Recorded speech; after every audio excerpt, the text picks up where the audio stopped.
নমস্কাৰ, আজি মই কুমলীয়া কচু থুৰ লগতে পাতৰ একেবাৰে কুমলীয়া পাতটো আৰু ঠাৰিটো লৈ ল'ব। এইদৰে মই কাটি লৈছোঁ। দেখিছেনে মিহিকৈ ভালদৰে ধুই এইদৰে কাটি ৰেডি কৰি লৈছোঁ। এতিয়া মই মছলাখিনি লৈছোঁ। এটা পিঁয়াজ এইদৰে কাটি লৈছোঁ, 3টা জলকীয়া, জ্বলাটো আপোনালোকে কম বেছি পৰিমাণৰ দিব পাৰিব।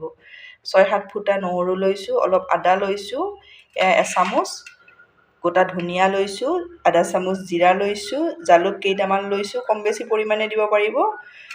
লং 2টা লৈছোঁ, দালচেনি সৰু এপিচ লৈছোঁ আৰু এচামুচ সৰিয়হ লৈছোঁ। এইখিনি মই মিক্সিত গুড়ি কৰি লওঁ।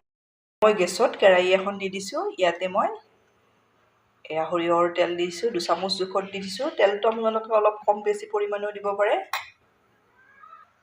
তেল ভালদৰে গৰম হৈছে। ইয়াতে মই পাঁচফোৰণ কেইটামান দি দিছোঁ, সামান্য পৰিমাণৰ হিং দি দিছোঁ, থাকিলে দি দিব। এখিলা তেজপাত দি দিছোঁ। ইয়াত মই কচুখিনি আলুৰ সৈতে বনাম। আলু 2টা এইদৰে কাটি দি দিছোঁ।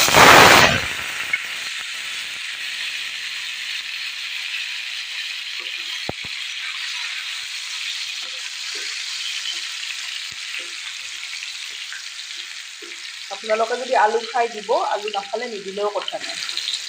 আলুখিনি মই অলপ ভাজি লওঁ।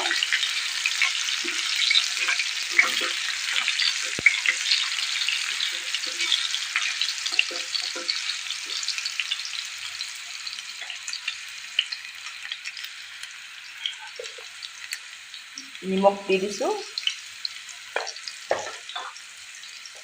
আপোনালোকে এইদৰে কচু খাইছেনে নাজানো, আপোনালোকে বনাব, এইদৰে খাব, বহুত বেছি সোৱাদ লগা হয়।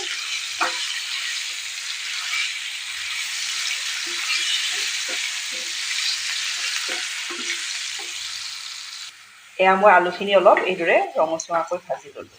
এইদৰে অলপ ভাজি ল'ব। দেখিছেনে, এইদৰে মই ভাজি লৈছোঁ। এতিয়া ইয়াতে ৰেডি কৰি থৈ দিয়া মছলাখিনি দি দিম।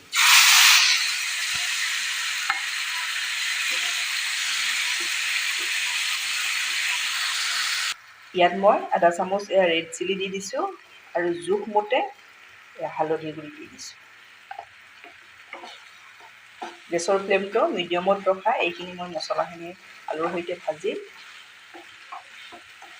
খুব সোৱাদ লগা হয়। আপোনালোকে এইদৰে বনাব, ভাত বা ৰুটিৰ লগত খালে বহুত বেছি সোৱাদ লগা হয়।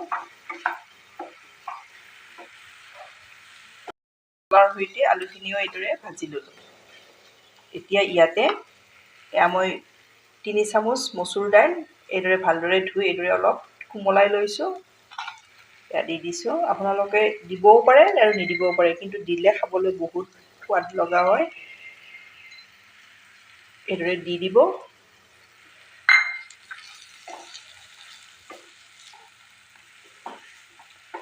আৰু যদি মচুৰ দাইল নাখায়, আপোনালোকে নিদিলেও কথা নাই। মই দাইল আৰু আলুখিনি ভালদৰে ভাজি ল'লোঁ। ধুনীয়া গোন্ধ ওলায়, তেতিয়া এইখিনি জানিব মছলাখিনি ভালদৰে ভজা হৈছে বুলি। এতিয়া ইয়াতে কাটি থৈ দিয়া কচুখিনি দি দিম। এইদৰে দি দিছোঁ।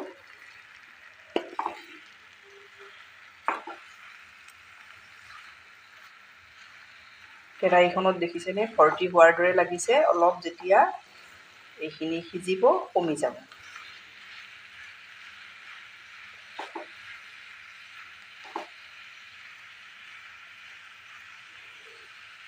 এতিয়া মই ঢাকনিৰে ঢাকি এইদৰে মিডিয়াম ফ্লেমত ভালদৰে ভাজিম।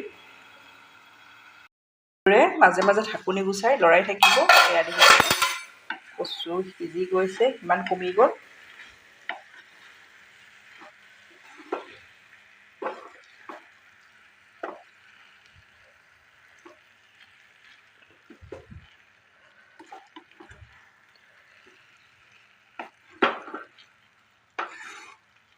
আৰু অলপ এইখিনি ঢাকনি দি ভাজি ল'ব লাগিব।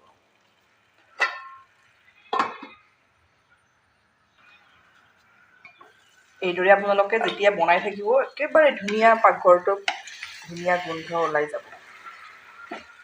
বহুত বেছি সোৱাদ লগা। আপোনালোকে এইদৰে বনাব।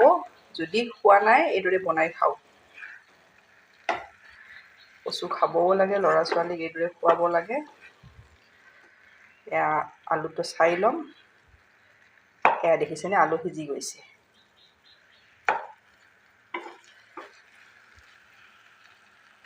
এই গোটেইখিনি ভালদৰে সিজি গৈছে। ইয়াত মই এচামুচ জোখত এয়া নেমুৰ ৰস দি দিছোঁ। আপোনালোকে তেতেলীও অলপ দিব পাৰে বা আম থাকিলে আমো দিব পাৰে।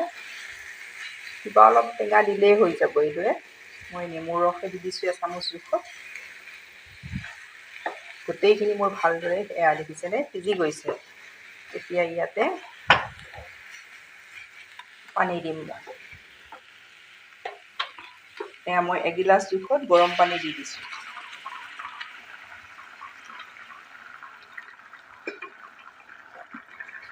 এইখিনি ভালদৰে আৰু উতলাই লওঁ।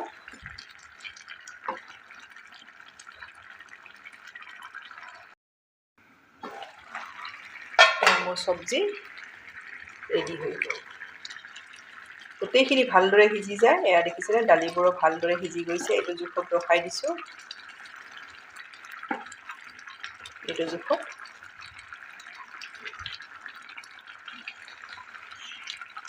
এতিয়া মই নমাই লওঁ। চব্জিৰ লগত খাবলৈ ৰুটি বনাই লৈছোঁ। এয়া কেৰাহীত ৰিফাইন দি ৰুটিকেইটা এইদৰে ভাজি লওঁ।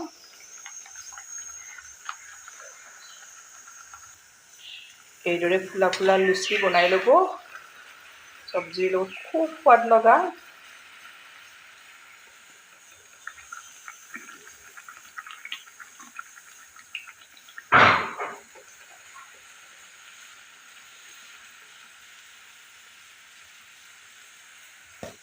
এয়া মোৰ এটা হৈ গ'ল।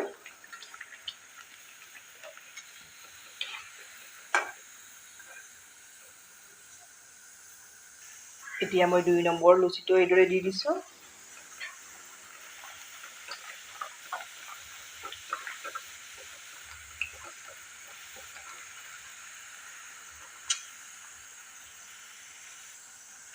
এয়া দেখিছেনে ধুনীয়াকৈ ফুলি আহে।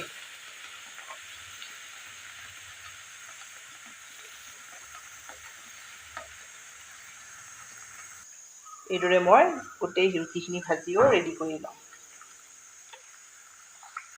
মোৰ চব্জিৰ লগত খাবলৈ ৰুটি এইদৰে ৰেডি কৰি ল'লোঁ।